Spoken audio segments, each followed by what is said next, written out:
45వ రోజు. ఇవాళ 49, 50 అధ్యాయాలు చదువుకుందాము. నిన్నటి రోజున ఏంటంటే తులసి, నెక్స్ట్ ఏమో ఉసిరి, ఈ రెండింటి గురించి చెప్పారు కదా. ఉసిరికాయలు తింటే కూడా మంచిదని ఆయుర్వేదం చెప్తుంది కదా. ఇవాళ నాదుని ఈయన అడుగుతారనమాట, ఈ కార్తీక వ్రతాన్ని ముందు వెనక ఎవరైనా చేశారా, వారు ఈ వ్రతాన్ని ఎలా ఆచరించారు, దాని ఫలితం ఏమిటో చెప్పమని పృథు చక్రవర్తి అడుగుతాడనమాట. ధర్మదత్తుని చరిత్ర చెప్తాను వేణు. పూర్వము సహ్యపర్వత ప్రాంతాల్లో కలవీరం అనే ఒక ఊరు ఉంది. ఆ ఊరిలో ధర్మదత్తుడు అనే బ్రాహ్మడు ఉన్నాడు. ఒకరోజు కార్తీక మాసంలో విష్ణు జాగరణ చేద్దామని తెల్లవారుజామున లేచి పూజా ద్రవ్యాలు సర్దుకుని విష్ణుఆలయానికి బయలుదేరతాడనమాట.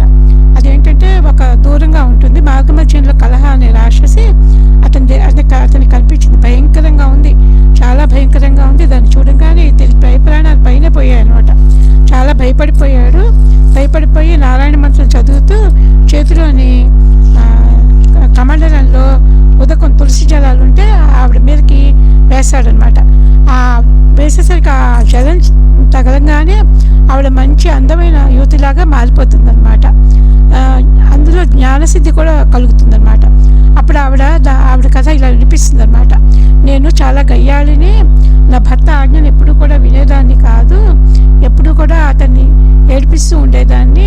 అతను నాతోటి చాలా విసిగిపోయి రెండవ పెళ్లి చేసుకుందాం అనుకుంటాడనమాట. అప్పుడు నేను అది తెలుసుకుని ఆత్మహత్య చేసుకుంటాను. ఆత్మహత్య చేసుకునేసరికి ఇట్లాంటి రూపం వచ్చింది నాకు. నీ జలం తగలంగానే నేను ఇలా మామూలుగా అయిపోయాను. ఈ రాక్షస జన్మ నుంచి నువ్వే నన్ను బయటికి తీయి, ఎందుకంటే నేను రకరకాల యోనుల్లో ప్రవేశించి చివరికి ఇలా రాక్షసులాగా మారాను అని చెప్తుంది అనమాట. చెప్పేసరికి ఆయన ఏం చేస్తారంటే పవిత్రమైన తులసి జలాలు, పుష్పాలు మళ్ళీ వేసి ఈ ప్రేత శరీరం నుంచి ముక్తి కలిగిస్తాడనమాట. కలహ చెప్పింది విని అతను ఏం చేస్తాడు, నేను బాల్యం నుంచి కార్తీక వ్రతాన్ని ఆచరించాను, దానివల్ల దానిలో ఉన్న సగం బాగా నీకు నేను ధారపోస్తాను అని చెప్పి నారాయణ మంత్రాన్ని చదువుతూ తులసి దళాలతో ఆమెను అభిషేకిస్తాడు. కార్తీక వ్రత పుణ్యాన్ని ధారపోస్తాడు అనమాట.